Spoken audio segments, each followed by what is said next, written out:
You're still alive? Good. Apparently Skynet's got a real hard-on for you. So we figured why not use you as bait? Aren't you afraid that Skynet will bring a lot of firepower if they know we're both here? Afraid? No. Prepared for that eventuality? Yes. We've got eyes on the ambush site from every angle. If anyone shows up, it means they were listening. What if it's one of our guys, or just a scavenger? Too bad. We can't have anyone or anything sabotage our plan. Not this time. This time? We were very close once before. For years, we've been preparing for the final attack. But it took just one man to fuck everything up. That day, Perry, our previous field commander, died, and I inherited control of South Division. Since then, I've been making sure that no one fucks up again. We've got movement. Take position.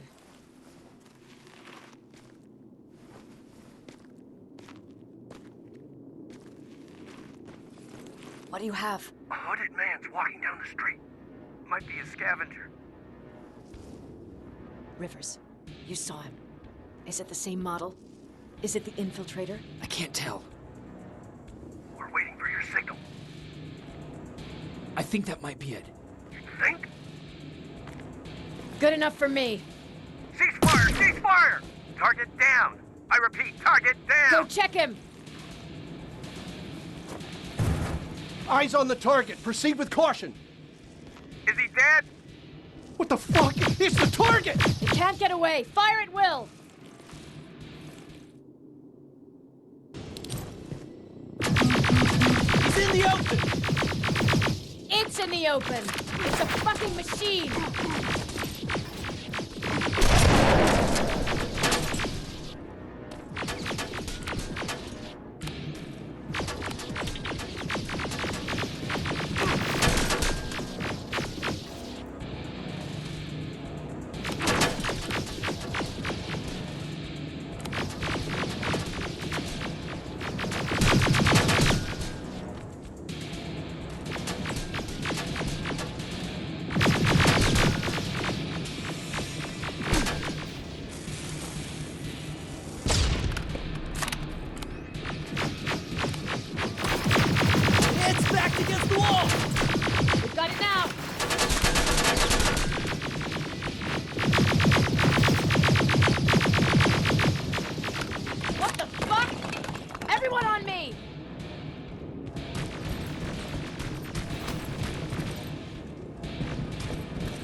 Generation plasma rifle. I want it. It won't fucking die! Shoot!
Take cover!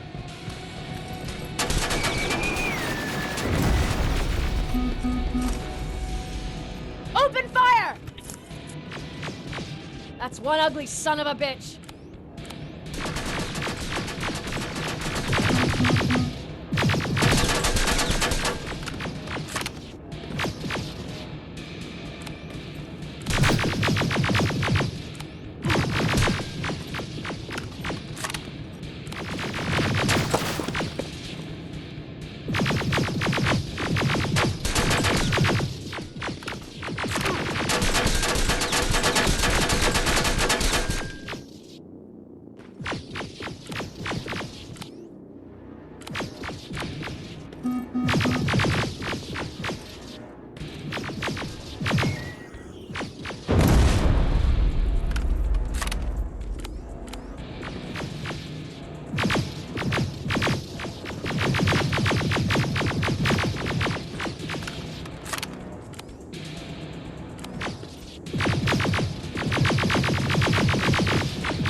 that again! Follow it!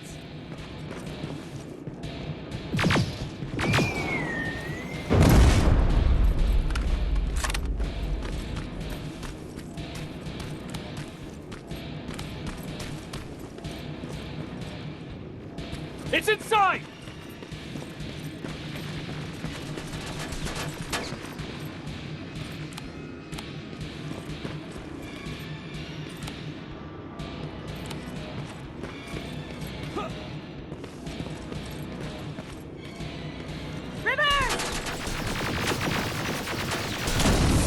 Rivers, we're trying to get through. You can't let it get away, you hear?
Commander.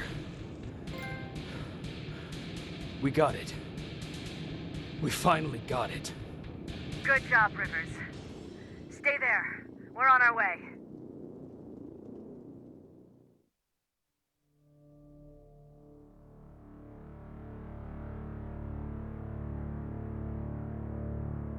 There was no doubt anymore.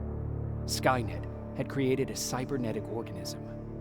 It was designed to blur the line between a man and a machine. People started to think that there were Terminators amongst us, wolves in sheep's clothes. Some of us left, even though we hadn't seen any other infiltrators yet. Or at least, we didn't think we had. And that fear of not knowing was what turned the tide of this war. That night, Skynet won.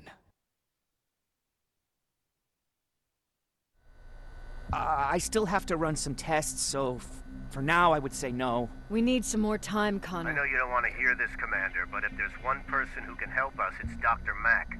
Mac, we don't even know if he's alive. He is. He's in the Hollywood Hills. We knew a time would come when we'd need him again, so we've kept an eye on him. Wait.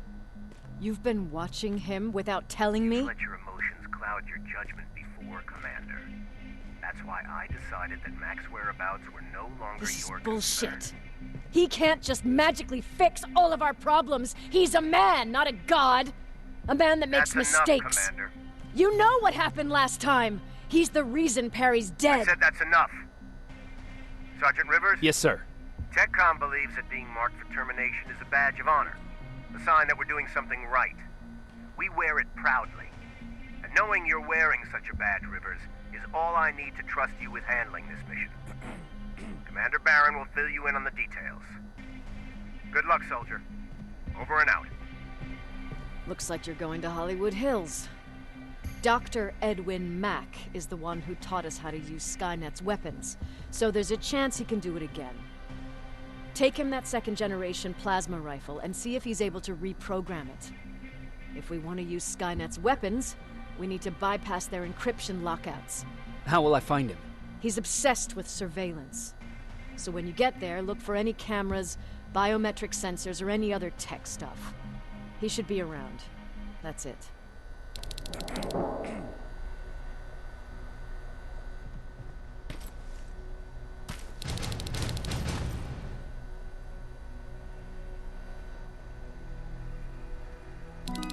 Sure, let's trust someone who gets called Dr. Death. That won't bite us in the ass. In the meantime, I'll see what I can learn from the new CPU we acquired from that infiltrator. This could be the breakthrough that we've all been waiting for. I need to concentrate, so please don't disturb me.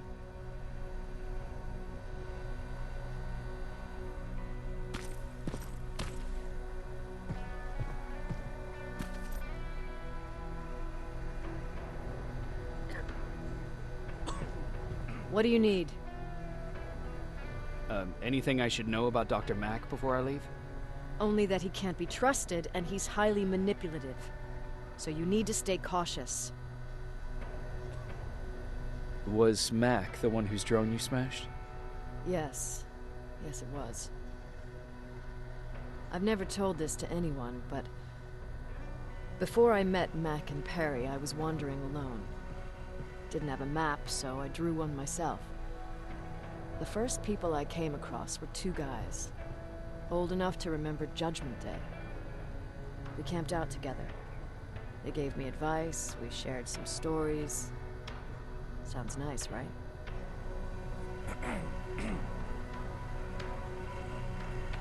A little too good to be true. It was. I was too naive to notice it back then. When I woke up, all my things were gone, including my map. There I was, lost in the desert. Thirst and hunger. I knew I was gonna die. I passed out with my face in the sand. But next thing, I was lying in a bed, bathed and wearing clean clothes. I'm guessing there's no happy ending to this story either. You're starting to learn. Through the window, I saw thousands of Terminators. First, I thought it was a work camp. But it was something else. A Skynet research facility.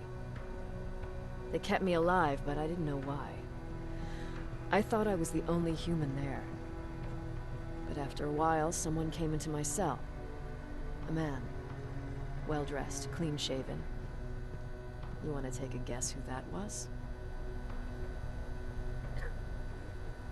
One of those guys who robbed you? No. He was a traitor to his race. Bastard was selling every piece of knowledge the machines didn't have.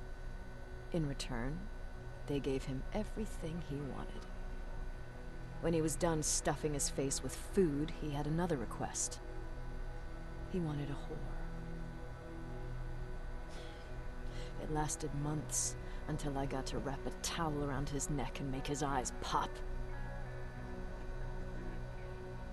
You don't want to see people for what they really are. I've seen their true face. That traitor, those two guys in the desert, Mac, they all showed it to me. It's not pretty.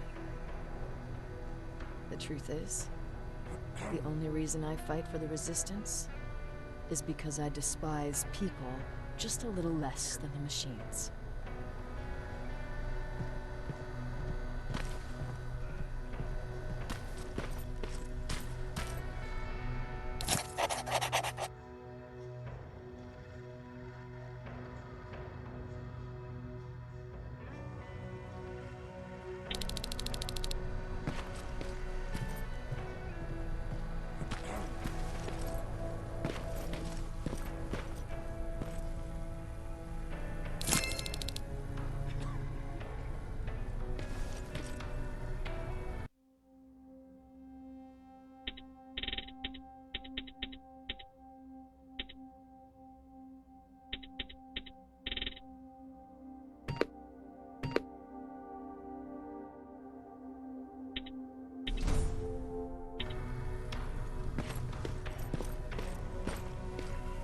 Jacob, do you have a minute?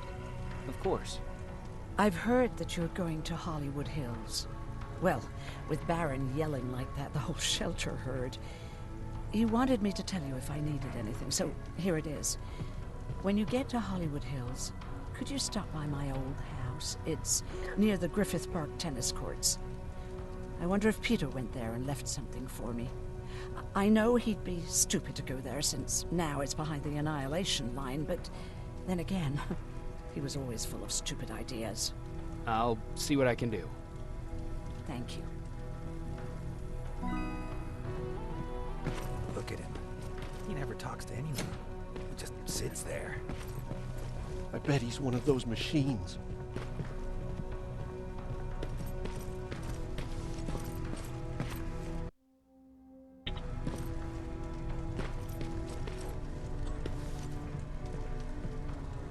Jacob, What's the situation like in the shelter? not that great. People are getting nervous. A lot have already left, and even more plan to leave. Even Mark and Laura saw him packing earlier. And what about you?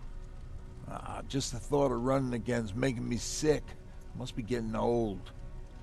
Plus, we got everything we could need right here. Where else would I go?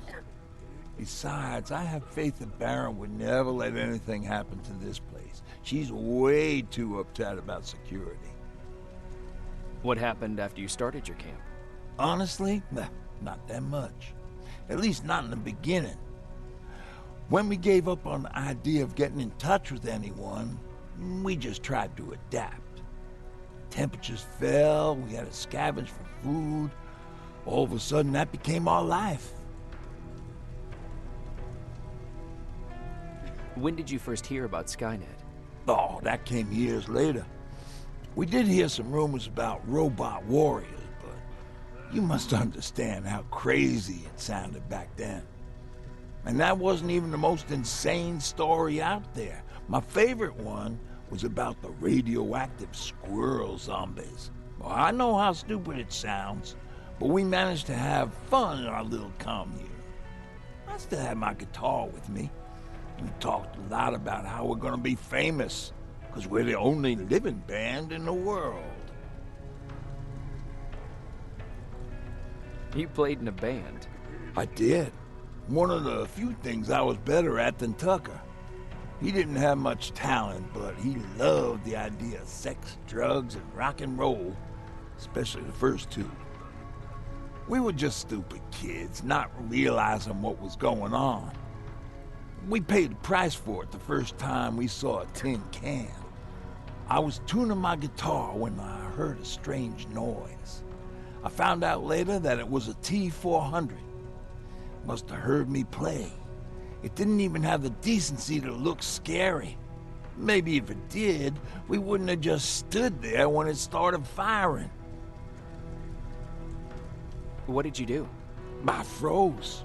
I didn't run to help. I didn't scream. I didn't even move.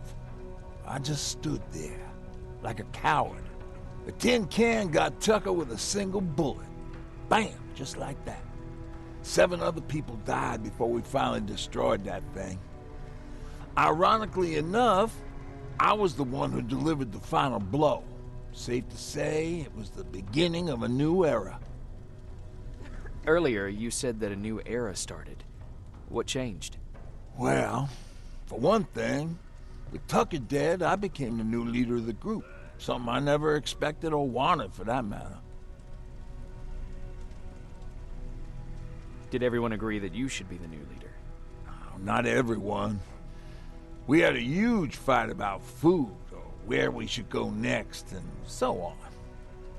Our group divided without Tucker to keep it together. I was terrified. I started to walk away like I was on autopilot. I don't know if I wanted to run away or to kill myself, but then something surreal happened. I found a metal door in the ground in the middle of nowhere. I was real unsure about what I might find under it, but what I did find was the aftermath of a massacre. More Terminators? That's exactly what I thought at first, but it turned out to be something even more scary. It looked like they decided to commit suicide. I couldn't understand it. To me, they had everything. Food, water. They even had a case of beer. So, I got shit-faced and started crying over my brother's death. But I realized something. I realized that I could maybe survive there. Did you stay there by yourself? No. I told everybody about the place. I felt I owed them. After that, we were all right. That night, I learned 2 things. Firstly, that it's okay to be scared. Secondly, that there are 2 sides to everybody. Ironically, me being a scaredy cat turned me into a good leader.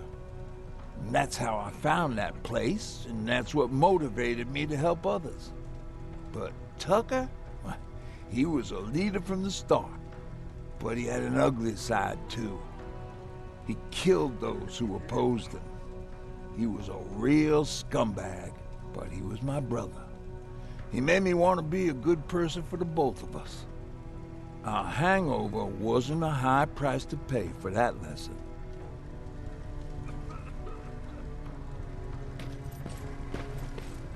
Why do you think Skynet doesn't have their plants in the South? I don't think. I just hope.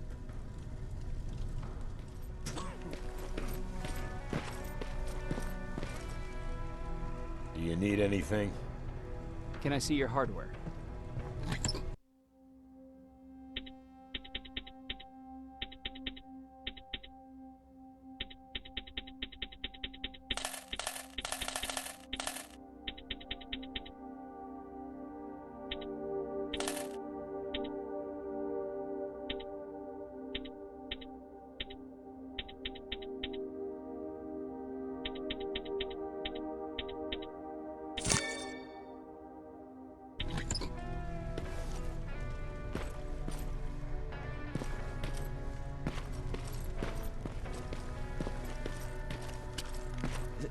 Is it true? I can look human now?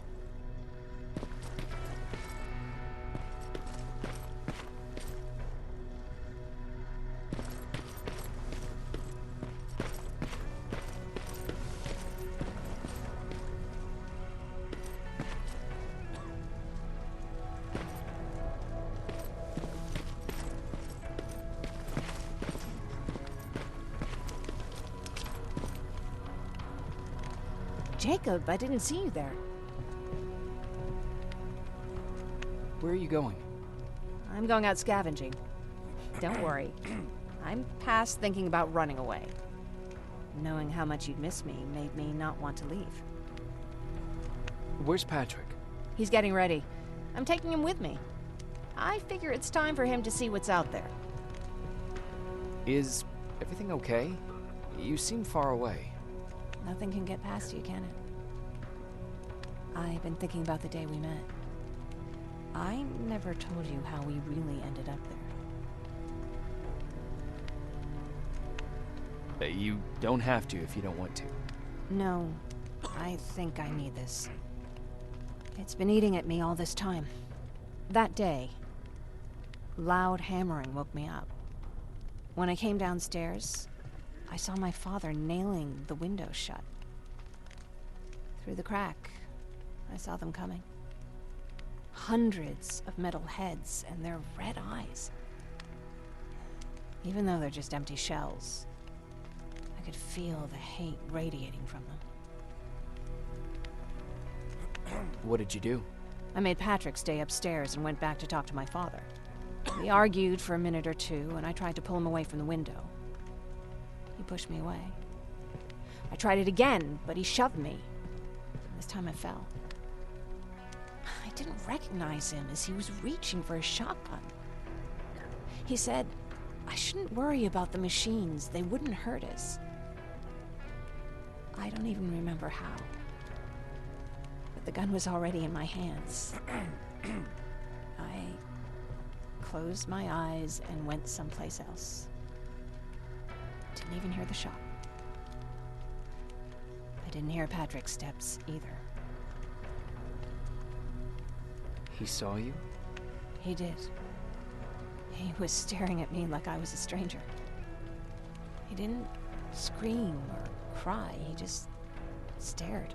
I threw the gun away, grabbed Patrick, and tried not to notice the hole in my father's unmoving chest. As we ran, I could hear them coming, so we found somewhere to hide. Then you came. I wanted to tell someone about all this, but I was afraid to. I'm glad you did. I am too. We talk a lot about how heartless the machines are. And I started to think that maybe I was too. I probably would have convinced myself of that if it wasn't for you keeping me sane. Thank you for everything. I never thought I would find a friend in times like these.